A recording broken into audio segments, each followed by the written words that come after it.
Okhla barrage पर यमुना नदी में झाग फोम नजर आ रही है और साफ तौर पे नजर आ रहा है कि डिटर्जेंट्स के चलते, टॉक्सिक वेस्ट के चलते हमारी यमुना नदी ओखला बराज पर मैली हो गई है, गंदी हो गई है और झाग बनकर उभरी और झाग नदी में तैर रही है। मैं आपको बता दूं कि ओखला बराज, जहां की वीडियो, जहां की फोटोज आप सबके स्क्रीन पर लगातार आ रही हैं, व्हाट्सएप पर आ रही हैं, न्यूज चैनल्स पर दिखाई जा रही हैं, अखबारों में छप रही हैं, वो ओखला बराज उत्तर प्रदेश इरिगेशन विभाग के अधीन आता है। उसकी मेंटेनेंस और वो पूरा ओखला बराज यूपी सरकार के इरिगेशन विभाग के अधीन आता है। हमने कई बार यूपी सरकार को चिट्ठियां लिखकर कई सारी सुझाव, कई सारे सॉल्यूशंस भी बताए,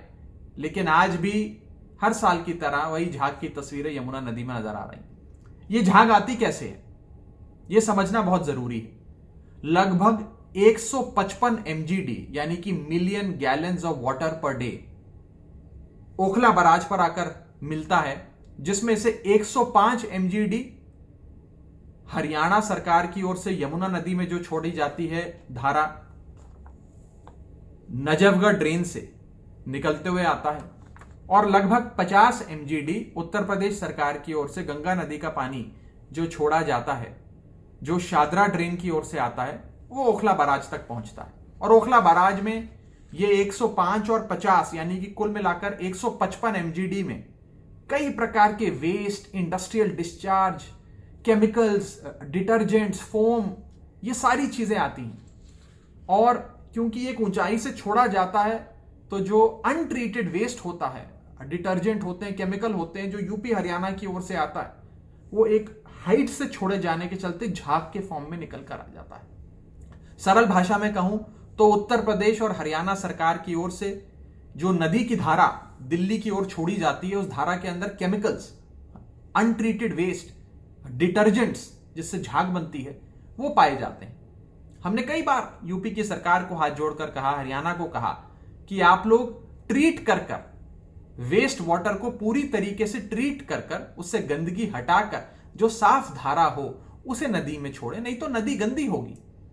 और साफ तौर पे आज डिटर्जेंट्स, अनट्रीटेड वेस्ट नदी में नजर आ रहा है इस 155 MGD की वजह से। मैं साथ ही साथ आपको यह भी बता दूं कि कई सारे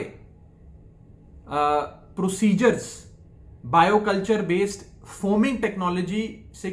कैसे आप इस पूरी जो झाग बनी है इससे निजात पा सकते हैं, ये लगातार दिल्ली सरकार ने उत्तर प्रदेश सरकार को लिखकर कहा कि यूपी इरिगेशन विभाग के अधीन आने वाले ओखला बराज जो पड़ता दिल्ली में है लेकिन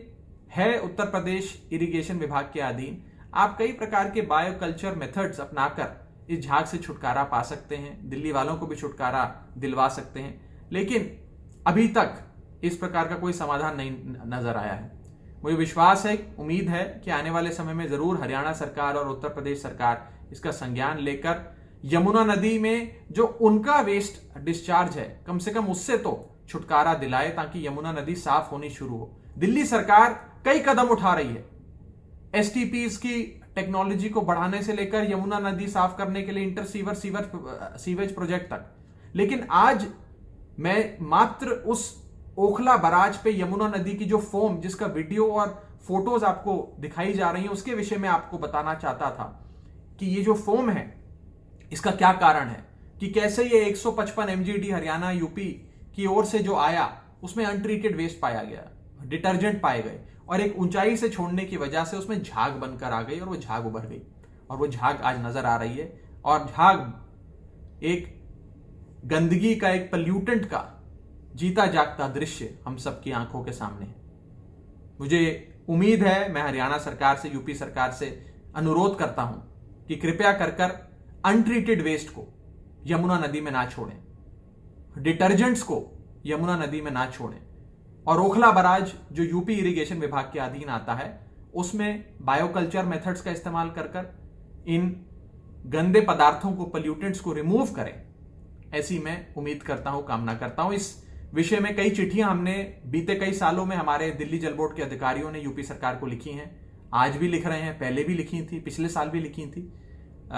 मुझे उम्मीद है कि हो सकता है आने वाले समय में यूपी सरकार इसका संज्ञान लेकर ओखला बराज को पूरी तरीके से ठीक करे। बहुत बहुत शुक्रिया।